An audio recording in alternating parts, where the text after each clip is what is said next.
There is a fundamental tension between local police who feel constrained by the state, you've all talked about that, and the real need for accountability. We know that the death penalty and bail reform are part of the Constitution, which can be changed, but what is an example of something state government needs to stop doing to allow local police to be able to safeguard their own communities? And we'll start with Assemblyman Chitterelli. We need to start by stopping this discussion about getting rid of qualified immunity for our local police. We need to stop with this discussion of having civilian review boards with subpoena power at the local level. We have a hard enough time finding people to serve on the Shady Tree Commission. We're going to ruin this profession. I think we need to take the handcuffs off. Murphy's Attorney General has said things like this: we're not doing no-knock warrants. Are we supposed to knock politely before entering if there's a mass murderer behind the door that we're trying to track down? I don't have a problem with no-knock warrants. I don't have a problem with canines for crowd control. I don't have a problem necessarily with high-speed chases. These are trained professionals. We've got flash mobs on our Jersey Shore because of a lack of respect for law enforcement. We have curfews on our Jersey Shore, our boardwalks. If you own one of those businesses and you only make your money 3 months out of the year and you have to close at 9 o'clock at night now because of flash mobs, let law enforcement do their job. My Attorney General will work in partnership with the 21 county prosecutors that let the local law enforcement community know we've got your back. You're trained professionals. We're going to let you do your job. Yeah. It's gotten so crazy. I'm sorry. Hold on. Yeah, Sorry, I pointed to Bill. That's all right. Well, thanks. I'll yield my 2 minutes. I think the craziest piece of legislation in my two decades in the legislature was a police officer who sees a child who's 13 smoking marijuana and drinking beer cannot call the parents. If they call the parents, Phil Murphy signed the law that said the police officer is a criminal. That's as insane as it gets. And the Democrats wonder, hey, why is the state moving slightly to the right? Why are Republicans doing better than ever? That stuff's nuts. You're basically telling a police officer you can't call the parents. And then what happens is this gets out in the community because, be honest with you, some of them are better than some of the lawyers I know. They know when they get in trouble, and they know when they're not going to get in trouble. The word spreads pretty quickly, and then all of a sudden when they get pulled over, and you watch these shows, Cops, right? Everybody's talking back to the cops. I don't talk back to the police. I just apologize. Bill Spadia.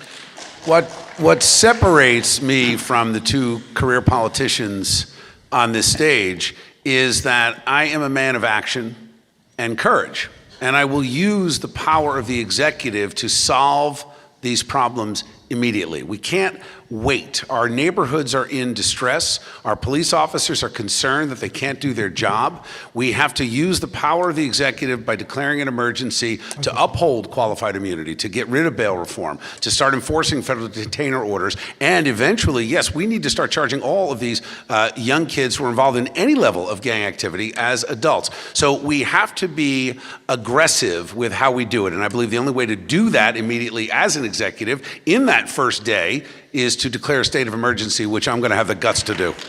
Micah, another very simple example under this Attorney General, when a law enforcement officer, even if they haven't discharged their firearm, they have to use a use of force report if they've removed it from the holster. I don't think that's right. Let's get our cops back out on the street. Under Governor Chitterelli, my Attorney General, and our 21 county prosecutors, our local police will not have to do a use of force report unless they discharge their firearm. Okay, is there any example of something Trenton needs to keep doing to ensure accountability of local police? And we'll start with Assemblyman. Oh, go ahead. Yeah. Let me tell you what I think they ought to keep doing. I think that we have a situation with expenditures and staffing in state government, and I think it's quite okay that some state government employees continue to work remotely from home. I don't know why you'd force every single person back to a state office. I think that we ought to be taking those state offices, especially on the Trenton waterfront, monetizing those, turning that into a destination where people feel safe and can spend money and bring in ratables and tax dollars and revenue. But I believe that the one thing that came out of COVID that will enable us to cut down on some congestion is allow certain state employees to continue working at home, and we're going to enforce that. So, Micah, you want more accountability. The police officers are wearing cameras, body cams, 24/7. I don't know anybody in this room who wore a camera 24/7 and needs more accountability. Maybe the bad guys should wear cameras too. The bottom line here is they're under such surveillance now, there's nothing else you need to do. All you have to go is go to the videotape.